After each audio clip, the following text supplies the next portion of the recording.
बिस्मिल्लाहिर्रहमानिर्रहीम। अस्सलाम वालेकुम फ्रेंड्स, कैसे हैं आप सब लोग। उम्मीद करता हूँ आप सब लोग खैर खैरियत से होंगे। मैं हूं शेख अब्बास और आप देख रहे हैं मेरा यूट्यूब चैनल। फ्रेंड्स, आज हम एक और डेयरी फार्म पे मौजूद हैं। उनके ऑनर हमारे साथ हैं, उनसे आपकी मुलाकात करवाएंगे और उनसे पूछेंगे ये काम करते हुए कितना अर्सा हो गया। अस्सलाम वालेकुम सर। वालेकुम सलाम। क्या चले सर, ठीक हो? सर, सब तो पहले तो अपना नाम और अपने फार्म की लोकेशन दस।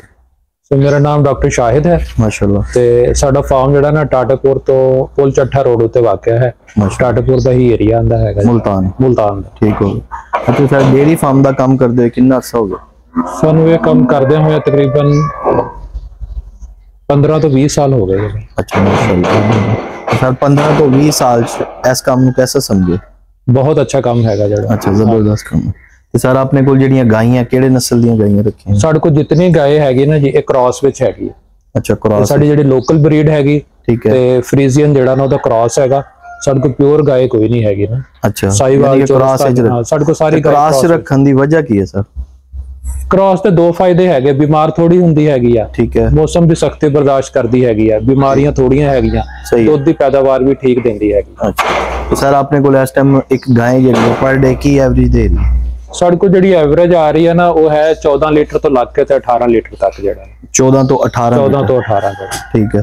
ਤੇ ਸਰ 14 ਤੋਂ 18 ਲੀਟਰ ਜਿਹੜਾ ਦੁੱਧ ਲੈ ਰਹੇ ਹੋ, ਇਹਦੇ ਉੱਤੇ ਇੱਕ ਜਾਨਵਰ ਤੇ ਖਰਚਾ ਕਿੰਨਾ ਕਰਦੇ ਹੋ ਪਰ ਡੇ? ਖਰਚਾ ਇਹਦੇ ਉੱਤੇ ਮੁxtਲਿਫ ਹੈ, ਲੇਕਿਨ ਬੜਾ ਠੀਕ ਹੈਗਾ।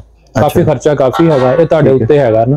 ਅਗਰ ਸਾਈਲੇਜ ਕਰੋਗੇ, ਪਾਉਂਦੇ ਹੋ, ਉਹਦੀ ਫੀਡਿੰਗ ਕਰਦੇ ਜੋ, ਤੇ ਫਿਰ ਖਰਚਾ ਮਜ਼ੀਦ ਵੱਧ ਜਾਂਦਾ। ਅਗਰ ਸਬਜ਼ ਚਾਰੇ ਤੋਂ ਹੋਗੇ ਤਾਂ ਫਿਰ ਕੁਝ ਕਮ ਹੋ ਜਾਂਦਾ ਹੈ। ਠੀਕ ਹੈ। ਫੀਡ ਪੈਟਰਨ ਉੱਤੇ ਹੈਗਾ, ਕਿਹੜਾ ਫੀਡ ਪੈਟਰਨ ਤੁਸੀਂ ਨਾ ਅਪਣਾ ਰਹੇ ਹੋ। ਨਹੀਂ ਸਰ, ਹੁਣ ਤੁਸੀਂ ਜਿਹੜਾ ਦੱਸ ਰਹੇ ਹੋ 14 ਤੋਂ 18, ਅਗਰ 18 ਲੀਟਰ ਵਾਲੇ ਦੁੱਧ ਦੀ ਗੱਲ ਕਰੀਏ, 18 ਲੀਟਰ ਜਿਹੜੀ ਗਾਂ ਦੁੱਧ ਦੇ ਰਹੀ ਹੈ, ਤੇ ਉਹ ਤੁਹਾਡਾ ਖਰਚਾ ਕਿੰਨਾ ਕਰਵਾ ਰਹੇ? ਕੀ ਉਹਨਾਂ ਨੂੰ ਖਵਾ ਰਹੇ ਹੋ ਇਸ ਟਾਈਮ ਤੁਸੀਂ? ਅਸਾਂ ਨਾ ਸਬਜ਼ ਚਾਰਾ ਜਿੰਨਾ ਉਹ ਖਾ ਲਵੇ ਜੀ। ਠੀਕ ਹੈ, ਠੀਕ ਹੈ। ਬਾਕੀ ਜਿਹੜਾ ਦੁੱਧ ਦਿੰਦੀ ਹੈਗੀ ਨਾ, ਹਰ 3 ਕਿਲੋ ਦੁੱਧ ਤੇ 1 ਕਿਲੋ ਨੂੰ ਵੰਡਾ ਦਿੰਦੇ ਹੈਗੇ ਜਿਹੜਾ। ਠੀਕ ਹੈ, ਯਾਨੀ ਕਿ ਅਗਰ 18 ਕਿਲੋ ਦੁੱਧ ਦੇ ਰਹੀ ਹੈ ਗਾਂ, ਤੇ ਉਹਨੂੰ ਕਿੰਨਾ ਵੰਡਾ ਦੇ ਰਹੇ ਹੋ? ਅਸਾਂ ਨੂੰ ਤਕਰੀਬਨ 5 ਤੋਂ, ਅਗਰ ਜ਼ਿਆਦਾ 18 ਵਾਲੇ 6 ਤੋਂ 7 ਕਿਲੋ ਦੇ। 7 ਤੇ ਨਹੀਂ ਜਾਂਦੇ ਹੈਗੇ, 6 ਤੱਕ ਹੀ ਰਹਿੰਦਾ ਹੈਗਾ। ਅੱਛਾ, 6 ਕਿਲੋ ਵੰਡਾ ਦੇ ਰਹੇ ਹੋ ਜਿਹੜੀ 18 ਕਿਲੋ ਦੁੱਧ ਦੇ ਰਹੀ ਹੈ ਜਿਹੜਾ। ਤੇ ਸਾਈਲੇਜ ਉਹਨੂੰ ਕਿੰਨਾ ਇਸਤੇਮਾਲ ਕਰਾਂਦੇ? ਸਾਈਲੇਜ ਅਸਾਂ ਨਹੀਂ ਦੇ ਰਹੇ ਹੈਗੇ, ਅਸਾਂ ਸਬਜ਼ ਚਾਰਾ ਹੀ ਦੇ ਰਹੇ ਹਾਂ। ਅੱਛਾ, ਸਬਜ਼ ਚਾਰੇ ਤੇ ਵੀ ਇਹਨਾਂ ਦੁੱਧ ਆ ਰਿਹਾ? ਸਬਜ਼ ਚਾਰੇ ਤੇ ਬਿਲਕੁਲ ਦੁੱਧ ਆਂਦਾ। ਸਬਜ਼ ਚਾਰਾ ਫਿਰ ਉਧਰੋਂ ਸਾਈਲੇਜ ਥੋੜਾ ਵੰਡਾ ਥੋੜਾ बढ़ा ਲਈਦਾ ਨਾ। अच्छा, सब्ज चारा जितना मर्जी वो खा लवे। सब्ज चारा सा इतना पाने के जानवर अपना पेट भर के खुरली में चारा मौजूद हो ते पीछे हट जावे जड़ा। सर अच्छा, इस गल च किन्नी हकीकत है कि सब्ज चारे ते अगर दुध आवे उनकी क्वालिटी अच्छी होंदी है बनिस्बत जेड़ा ना अंदे ते साइलेज ते? साइलेज भी है तो सब्ज चारा ही है, उन्होंने असा कट के महफूज कर लेने। चीज़ां दोनों इको ही हैगी ना। ठीक है। सब्ज चारा भी बहुत अच्छी चीज हैगी, बशर्ते कि तुसां नूं ओदी जिहड़ी कटाई हैगी ना वो प्रॉपर तरीके नाल कीती जावे।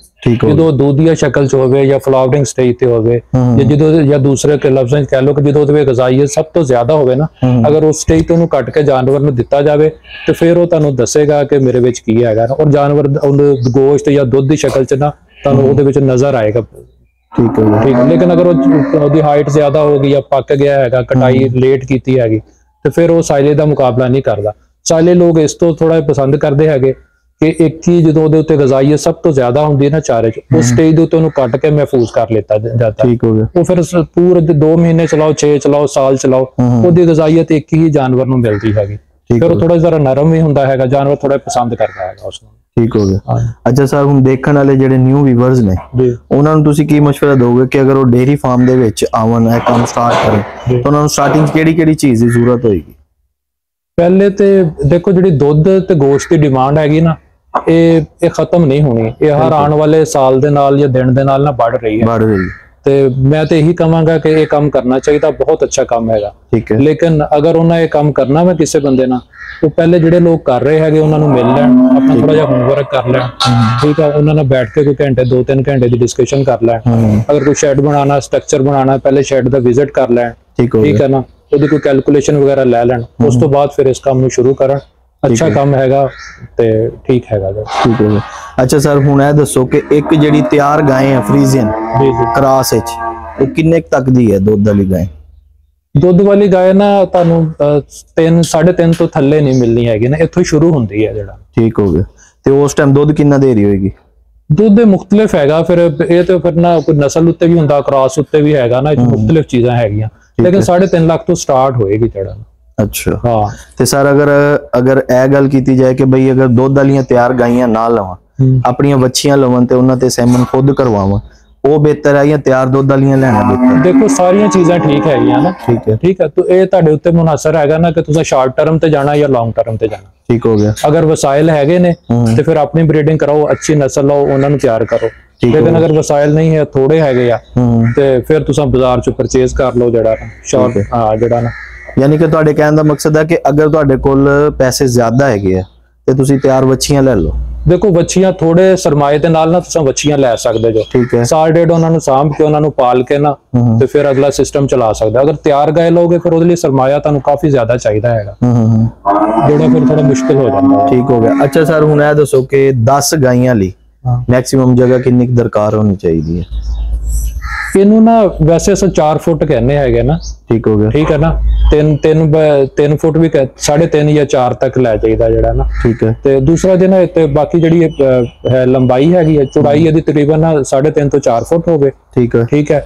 ਤੇ ਲੰਬਾਈ ਕਮ ਸੇ ਕਮ ਨਾ 10 ਤੋਂ 12 ਫੁੱਟ ਹੋਣੀ ਚਾਹੀਦੀ। ਇਹ ਕਵਰਡ ਏਰੀਆ ਹੁੰਦਾ ਸਾਨੂੰ ਕਹਿੰਦੇ ਆ ਨਾ, ਜਿਹਦੇ ਉੱਤੇ ਛੱਤ ਹੋਵੇ। ਇਸ ਨਾਲ ਡਬਲ ਏਰੀਆ ਨਾ ਉਹਨੂੰ ਬੈਕ ਉੱਤੇ ਖੁੱਲਾ ਚਾਹੀਦਾ ਹੁੰਦਾ ਜਿਹੜਾ। ਠੀਕ ਹੋ ਗਿਆ। ਤੇ ਮੈਕਸਿਮਮ ਸਰ ਇੱਕ ਆਈਡੀਆ ਦੇ ਦਿਓ ਕਿ ਆਈਡੀਆ ਦੀ ਬਸ ਲੈਂਥ ਦੇਖ ਲੈਣਾ। ਅਗਰ 10 ਗਾਏ ਹੈਗੀਆਂ ਤੇ ਕਮ ਸੇ ਕਮ 30 ਫੁੱਟ ਚੌੜਾਈ ਤੋਂ ਉਹਨਾਂ ਨੂੰ ਮਿਨੀਮਮ ਚਾਹੀਦੀ ਹੈਗੀ ਨਾ। 30 ਫੁੱਟ ਚੌੜਾਈ ਤੇ 12 ਫੁੱਟ ਲੰਬਾਈ ਬੈਕ ਉੱਤੇ ਨਾ।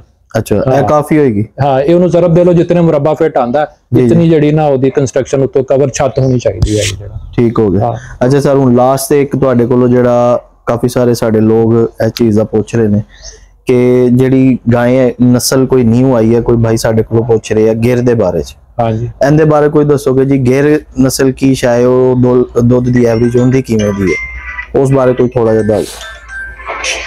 ਗਿਰ ਅੱਛੀ ਨਸਲ ਹੈਗੀ ਆ ਜਿਹੜਾ ਨਾ। ਨਸਲਾਂ ਦੇਖੋ ਸਾਰੀ ਜਿਤਨੀਆਂ ਐਨੀਮਲ ਦੀਆਂ ਨਸਲਾਂ ਹੈਗੀਆਂ ਨਾ, ਜਾਨਵਰ ਦੀਆਂ ਸਾਰੀਆਂ ਨਸਲਾਂ ਅੱਛੀਆਂ ਹੈਗੀਆਂ। ਠੀਕ ਹੈ। ਲੇਕਿਨ ਗਿਰ ਪਹਿਲੇ ਪਾਕਿਸਤਾਨ ਦੇ ਵਿੱਚ ਨਹੀਂ ਹੈਗੀ। ਇਹਦਾ ਓਰੀਜਨ ਕੁਝ ਇੰਡੀਆ ਤੋਂ ਵੀ ਹੈਗਾ, ਕੁਝ ਆਸਟ੍ਰੇਲੀਆ ਤੋਂ ਵੀ ਹੈਗਾ। ਫਿਰ ਅੱਜ ਕੱਲ ਆਸਟ੍ਰੇਲੀਆ ਨੇ ਕੋਈ ਦਾ ਕ੍ਰਾਸ ਵੀ ਕਰਾਇਆ, ਫਰੀਜ਼ੀਅਨ ਤੇ ਇੰਡੀਅਨ ਜਿਹੜੀ ਸੀ ਨਾ, ਇਹਨਾਂ ਦੋਨਾਂ ਦਾ ਮਿਕਸ ਵੀ ਹੈਗਾ। ਉਹਦਾ ਰਿਜ਼ਲਟ ਵੀ ਅੱਛਾ ਹੈ ਤੇ ਸੀਮਨ ਵਗੈਰਾ ਵੀ ਆਇਆ ਹੈਗਾ। ਲੇਕਿਨ ਇਹ ਆਮ ਤੌਰ ਤੇ ਨਾ ਇੱਥੇ ਪਾਕਿਸਤਾਨ ਚ ਪਾਈ ਨਹੀਂ ਜਾਂਦੀ। ਹੁਣ ਲੋਕ ਇਹਨਾਂ ਤੋਂ ਉੱਤੇ ਸ਼ੁਰੂ ਕੀਤਾ ਹੈਗਾ, ਉਹਨਾਂ ਸੀਮਨ ਵਗੈਰਾ ਰਖਵਾ ਰਹੇ ਨੇ। ਅੱਗੇ ਬੱਚੇ ਆਣਗੇ ਤੇ ਫਿਰ ਪਤਾ ਚੱਲੇਗਾ ਵੀ ਇੱਥੇ ਕੀ ਕਰਦੀ ਹੈਗੀ। ਠੀਕ ਹੋ ਗਿਆ। ਮੁझे ਸਰ ਲਾਸਟ ਤੇ ਇਹ ਦੱਸ ਦਿਓ ਕਿ ਇੱਕ ਗਾਂ ਪਰ ਡੇ ਪ੍ਰੋਫਿਟ ਕਿੰਨਾ ਦੇ ਰਹੀ ਹੈ?